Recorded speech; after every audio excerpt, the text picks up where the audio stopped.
Hi, I'm Luna. Yesterday, I had a very important Zoom meeting.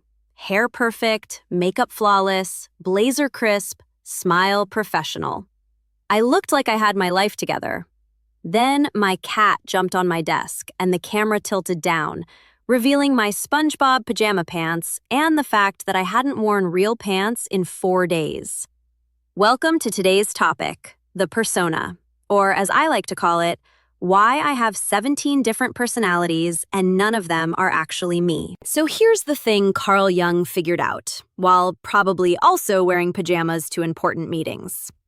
We all wear masks. Not the fun Halloween kind, but psychological ones. The persona is the face we show the world, the carefully curated version of ourselves that we think society wants to see. It's interview Luna, who's confident and competent.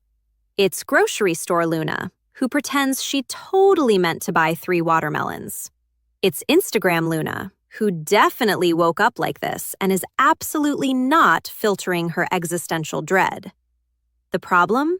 We've gotten so good at wearing these masks that sometimes we forget where the mask ends and the real face begins. And that's when things get weird. But here's where it gets interesting. We don't just have one persona. Oh no, that would be too simple. We're basically walking around with an entire closet full of different faces, changing them faster than a theater costume department during a quick change sequence. Let me show you my collection. There's Work Luna, who responds to emails with, "Per my last email," when she really wants to say, "Did you even read what I wrote?" There's Family Dinner Luna, who pretends she's got everything figured out while internally screaming about her life choices. There's First Date Luna, who is mysteriously much cooler, funnier, and better adjusted than regular Luna. There's Grocery Store Small Talk Luna, who somehow always ends up in a full conversation about tomatoes with strangers. And my personal favorite, Social Media Luna, whose life is a perfect montage of sunsets, green smoothies, and meaningful moments. You'd never know that real Luna spent last Tuesday eating cereal for dinner while watching true crime documentaries and wondering if she left the oven on. The exhausting part? Keeping track of which mask goes with which situation. It's like being a method actor in 17 different shows simultaneously, except nobody gave you the scripts and you're making it up as you go. This is where the funk, my purple blob of brutal honesty, comes in. While I'm busy being professional Luna in meetings, the funk is in my head going, "Why are you talking like that? You don't even use the word synergy in real life. What does synergy even mean?" And she's not wrong. Last week, I caught myself saying, "Let's circle back on that," in a meeting, and had a full existential crisis. Who am I? When did I become someone who circles back? Real Luna doesn't circle back. Real Luna spirals forward into chaos. Here's what nobody tells you about wearing masks all the time. They're heavy. Not physically, obviously, but psychologically, they weigh a ton. It's exhausting being 17 different versions of yourself, especially when none of them get to be the real you. I realized this last month when I went to grab coffee with a friend and spent 10 minutes in the parking lot trying to figure out which Luna to be.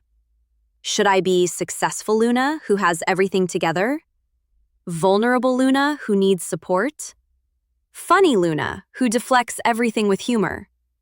I sat there so long, the parking meter expired and I got a ticket. The funk found this hilarious. The worst part is when the masks start cracking. You're in the middle of being professional Luna, and suddenly exhausted Luna breaks through. Or you're trying to be cool, calm, collected Luna, and anxiety Luna stages a hostile takeover. It's like your brain is a bad theater production, and all the understudies are drunk. But wait, it gets worse. Because we've been wearing these masks for so long, we start to believe they're real. And that's when the real identity crisis begins. Ever had that moment where you're alone and you think, wait, who am I when nobody's watching? That's your persona having an existential meltdown. It's like when you say a word so many times it stops sounding real. We perform these versions of ourselves so often that the original gets lost in translation. I had this moment last week. I was alone in my apartment, no Zoom calls, no social obligations, no one to perform for. And I genuinely didn't know how to act. Should I make coffee like professional Luna does, all efficient and purposeful? Should I lounge around like weekend Luna? Should I stress clean like avoiding my problems Luna? I ended up just standing in my kitchen for 20 minutes, staring at the coffee maker like it held the secrets of the universe.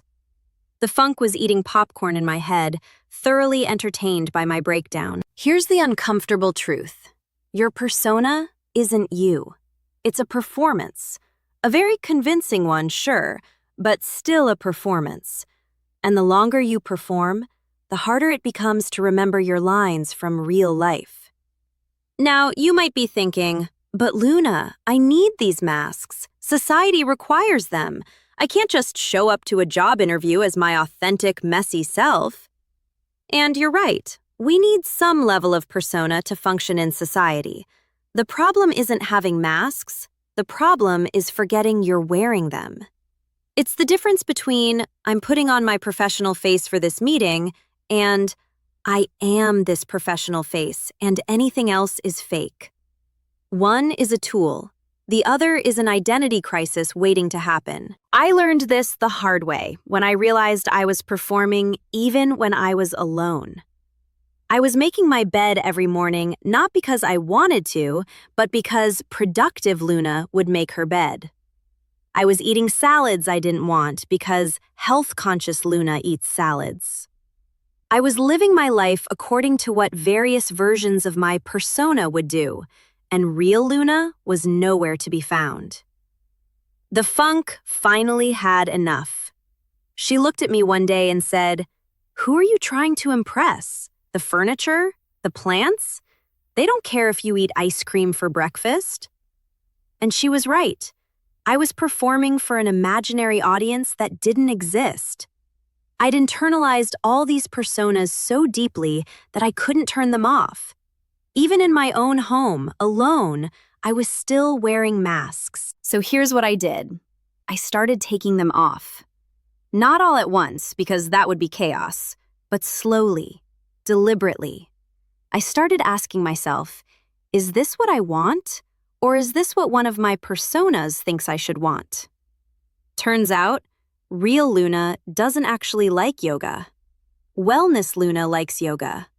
Real Luna likes lying on the floor listening to true crime podcasts. Real Luna doesn't want to network at events. Career-focused Luna wants to network. Real Luna wants to go home and reorganize her bookshelf for the 3rd time this month. The funk was thrilled. Finally, she said, someone's being honest around here. But here's the interesting part. When I started dropping some masks, I didn't become less functional. I actually became more authentic. And weirdly, people responded better to that. Turns out, humans can smell performance from a mile away. When you're being genuine, even if you're a mess, people connect with that more than they connect with your perfectly curated persona. I stopped pretending I had everything together at family dinners. I admitted I was figuring things out. And instead of judgment, I got relief. Everyone else was pretending too. We were all performing for each other, exhausting ourselves with these elaborate shows when we could have just been honest and saved everyone a lot of energy. Now, I'm not saying burn all your masks and show up to work in your pajamas telling everyone about your existential dread. That's not integration. That's unemployment.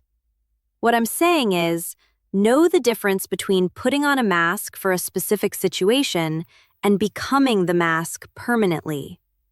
Your persona is a tool, not your identity. Professional Luna is something I put on for work, not who I fundamentally am. Once I understood that, the weight lifted. I wasn't juggling 17 identities anymore. I was one person who could adapt to different situations without losing herself in the process. So here's your homework. And yes, there's homework because this is therapy disguised as entertainment. Next time you're about to enter a situation, pause. Notice which mask you're reaching for. Ask yourself, is this mask necessary or am I just performing out of habit? You might be surprised how often we wear masks in situations that don't require them. And when you're alone, really alone, try taking all the masks off. Sit with the discomfort of not knowing who you're supposed to be. That awkward, uncertain feeling, that's you meeting your real self. She's been under there the whole time, waiting for you to stop performing long enough to say hello. The funk and I have an agreement now. She calls me out when I'm performing unnecessarily, and I listen, because she's brutally honest in a way none of my personas could ever be. And honestly, real Luna is a lot more interesting than any of the characters I was playing. Subscribe if you want more psychological real talk mixed with questionable life choices. Next week, we're diving into anima and animus, or as I like to call it, why my logical side and my emotional side had a fist fight over whether to buy those shoes. Now, if you'll excuse me, I need to go have a conversation with the funk about why she keeps trying to convince me to quit my job and become a professional nap consultant. She makes some valid points, honestly.